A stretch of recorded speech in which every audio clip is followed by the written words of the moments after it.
नमस्कार, आप देख रहे हैं मेड इन इंडिया। आपके साथ मैं हूं अनुया यादव और मेड इन इंडिया के एसएमई स्पेशल में आज बात करेंगे मार्कोलाइंस की। मार्कोलाइंस के विजय ओसवाल जो फाउंडर और सीएफओ हैं वो हमारे साथ यहां पर जुड़ गए हैं। सर, बहुत बहुत स्वागत है आपका मेड इन इंडिया में। आपकी एक ऐसी कंस्ट्रक्शन कंपनी है सर जो बेसिकली रोड कंस्ट्रक्शन में बहुत ज़्यादा मदद करती है और उसी क्षेत्र में काम करती है। 2002 में कंपनी की शुरुआत हुई थी सर और 2022 है। 20 सालों का ये लंबा सफर जो है वो कैसा रहा?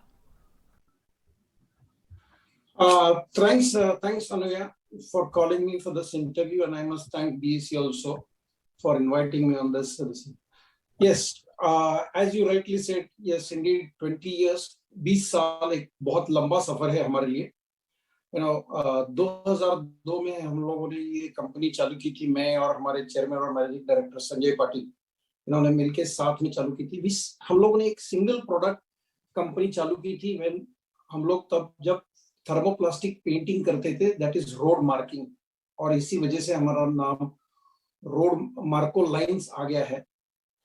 और फिर 2009 में हम लोगों ने चालू किया, we shifted to the hardcore services like highway operation and maintenance, what is our core business today, जिसमें हम लोग आज की तारीख में हम लोग इंडिया की एक ही कंपनी है जो पूरी की पूरी रोड सेक्टर मेंटेनेंस सर्विसेज में कंप्लीट सर्विसेज देती है, जहां से जिसमें टोल ऑपरेशन से लेके मेजर मेंटेनेंस तक। और पर्टिकुलरली मार्कोलाइंस के बारे में स्पेशलिटी ये है कि हम लोग टेक्नोलॉजी में ज्यादा विश्वास करते हैं और इनोवेशंस में। सो ऐसी कई सारी चीजें हैं जो हमने हाईवे मेंटेनेंस इन इंडिया में चालू करी है, जैसे कि माइक्रो सर्फेसिंग। फिर दूसरा एक इम्पॉर्टेंट चीज है जैसे road highway recycling, that is called as cold in place recycling. So we are very advance using advance machinery, और जिसकी वजह से हम लोगों ने बहुत सारी चीजें करी है।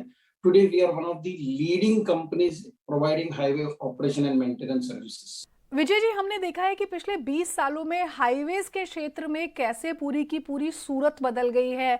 देश में जो हाईवेज की संख्या है वो यहाँ पर बढ़ गई है और जैसा कि आपने बताया कि आपकी कंपनी जो है वो लेटेस्ट टेक्नोलॉजी का इस्तेमाल करती है, फिर चाहे कंस्ट्रक्शन हो या फिर मेंटेनेंस हो। सर, इस बदलते दौर में आने वाले सालों में किस तरह की और इम्प्रूवमेंट आप इस सेक्टर में देखते हैं? क्योंकि हमने देखा है कि जो हाईवेज कंस्ट्रक्शन होती है वो काफ़ी लंबा समय भी यहाँ पर लेती है।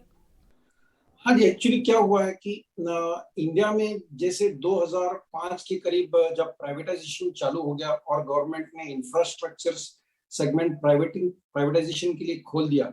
शुरुआत हमारे यहाँ पे बीओटी से हुई, जिसमें कुछ रोड सेक्टर्स एनएचआई में मेजरली डिसाइड किया कि कुछ रोड सेक्टर्स वो दे देंगे to private operators to on a BOT basis, that is build operate and transfer. और जहां पे हम लोगों को ये एक अपॉर्चुनिटी मिली, बिकॉज जैसे ही प्राइवेट प्लेयर्स आने लगे तो उनके लिए since it was BOT, highway maintenance, highway construction, they quality construction and quality of road became a very important parameter, क्योंकि उसकी वजह से उनकी कॉस्ट ऑफ मेंटेनेंस जो रिकरिंग कॉस्ट है उसके ऊपर ध्यान गया उनका। और वहीं से हम लोगों के जैसे कंपनी जो सर्विसेज प्रोवाइड करती थी उनके लिए ये एक मौका मिला हम लोगों को, so that we could grow much in this space. ऐसा हुआ कि इंडिया में हमारी जो रोड नेटवर्क है वो दुनिया का सबसे दूसरा लंबा रोड नेटवर्क है।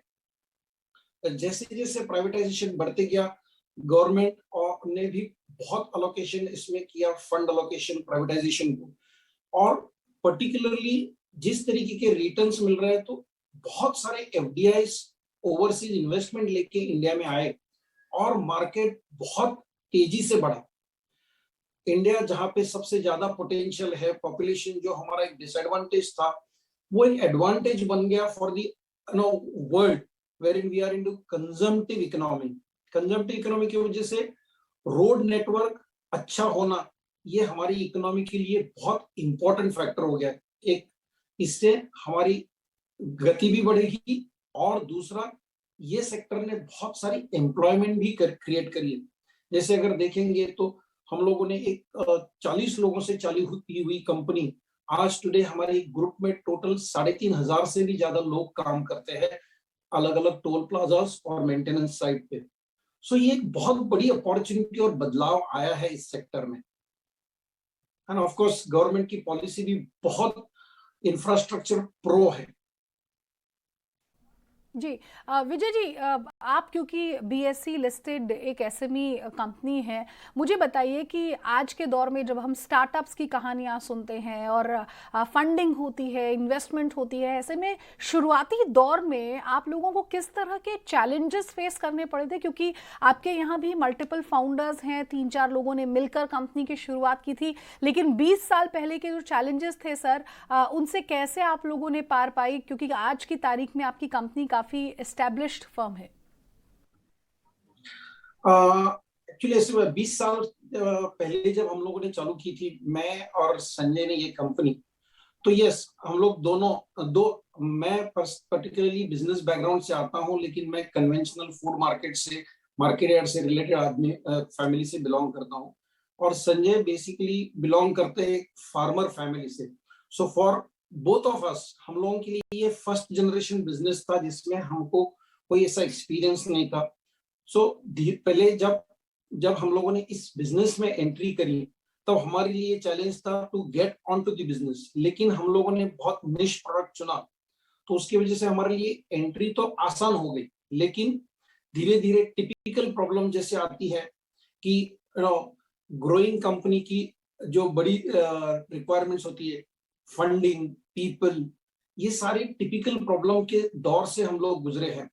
जैसे धीरे धीरे हमारे बिजनेस जैसे बढ़ते गया, हमारी फाइनेंस रिक्वायरमेंट बढ़ती गई, and at particular point of time finance activity became a bottleneck for us. हम लोगों ने हमारी हर एक कोशिश करके हम लोगों ने कंपनी को ग्रोथ प्रचार पे रखने के लिए पूरी हमारी कोशिश करी, but still the funding was a big challenge for us. Vijay ji, आप क्योंकि जैसा कि मैंने कहा कि बीएससी लिस्टेड कंपनी है, मुझे बताइए कि बीएससी ने आखिर आपकी किस तरह से मदद की? कैसे कंपनी ने एक नया रुख अख्तियार करा लिस्टिंग के बाद? हाँ जी, एक्चुअली ऐसा हुआ कि जैसे मैंने पहले बताया कि हमारी फंडिंग और raising fund was one of the bottleneck for our business to grow. और करीबन 2 साल पहले ऐसा हुआ कि किसी ने मेरे को एक सेमिनार को इनवाइट किया, जहाँ पे बीएससी के जो हेड है अजय ठाकुर जी, वो पुणे आए थे, और वहां पे मैंने एक सेमिनार अटेंड करी। क्योंकि तब तक मेरे को ऐसा समझा था कि ओके, हम लोग अगर लिस्ट कर सकते हैं, there is a platform for small companies also. Otherwise listing हमेशा हम लोगों को ये लगता था कि एक बड़े लोगों का खेल है, हम शायद वहां नहीं जा पाए। और जब मैंने अजय जी का वो सेमिनार सुना, उस दिन हम लोगों को ऐसा लगा कि यस, ये हमारे जैसे कंपनियों को एक सॉल्यूशन मिल सकता है। लेकिन फिर भी थोड़ा सा mix feedbacks from various people, probably negative kind of thing. Listing करेंगे तो उसकी कुछ दिक्कतें होंगी, कंप्लायंस बढ़ेंगे, हम शायद वो नहीं कर पाएंगे, ऐसी सारी चीजें थी। लेकिन to be honest, Ajay ji मेरे को रेगुलरली, अजय जी और उनकी टीम मेरे को फॉलो अप करती रही कि विजय ऐसा नहीं है, अगर आप लिस्ट करेंगे तो आपको फंड रेज भी होंगे और आपकी कंपनी एक अलग लीग में और ट्रांजिशन में जा सकती है। But still then to make up our mind, हम लोगों को 2 साल लग गए।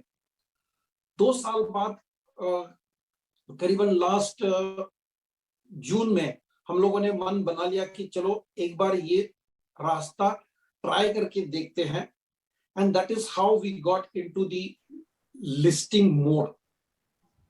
और डेफिनेटली बीएससी की टीम ने मेरे को इतनी हेल्प करी, अजय जी पर्सनली हम लोगों को finding the right people, guiding us to the people, right merchant banker, so that we could save on the lot of cost, get listed, and have maximum funds for our company. This is how we got onto the listing in the BSE SME platform.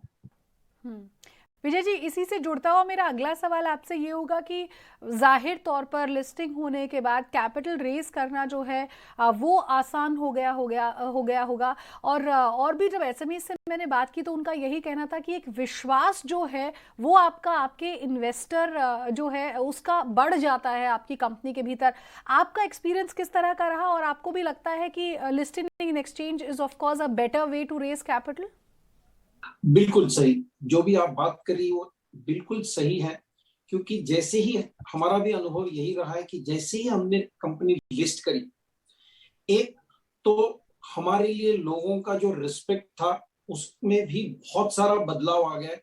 Right from our first circle to business circle, professional relationship, लोगों का हमारे तरफ देखने का नजरिया बदल गया। मतलब ऐसा लगा कि शायद अजय जी सही थे, 2-3 साल पहले जब वो बोल रहे थे तभी अगर लिस्ट करते तो आज शायद और कुछ ग्रोथ पाते हम लोग। क्योंकि जिस पैसे के लिए हम लोग बहुत सारा एफर्ट करना पड़ता था, particularly to raise the funds as company was growing, अभी हमारी तरफ देखने का नजरिया बदल गया लोगों का। लोग आके पूछते हैं। Now funding has become really a good game and fun for us. Of course, because of the listing, lot of liquidity has come into the company, जिसकी वजह से इस साल हम लोग करीबन वी आर एक्सपेक्टिंग 20 से 30% की ग्रोथ दे पाएंगे हमारे कंपनी में, which is on an average standard, which is a very high and good growth for a company like us, and it has definitely put us into a different league. बिल्कुल विजय जी, और शायद इसीलिए listing से जो फ़ायदा आपकी company को हुआ, कुछ वैसा ही फ़ायदा और भी एसएमईज को यहाँ पर हो सकता है जो बीएससी लिस्टिंग की तरफ रुख करना चाहते हैं। बहुत बहुत शुक्रिया आपका हमारे साथ यहाँ पर जुड़ने के लिए, और उम्मीद करते हैं कि आने वाला समय आपकी कंपनी के लिए बहुत ही बेहतर हो और फ़ायदेमंद हो। धन्यवाद, धन्यवाद, thank you very much, and I must thank once again all of you as well as BSc for inviting me for to this forum. Thanks a lot. शुक्रिया, शुक्रिया, शुक्रिया सर। तो मेड इन इंडिया में वक्त उठा एक छोटे से ब्रेक का, लेकिन ब्रेक के बाद एक और खास मेहमान से कराएंगे आपकी मुलाकात। एक और एसएमई की वो कंपनी जो लिस्टेड है बीएससी पर, कैसे उसे फायदा हुआ इस लिस्टिंग के बाद, ये सब जानेंगे इस छोटे से ब्रेक के बाद।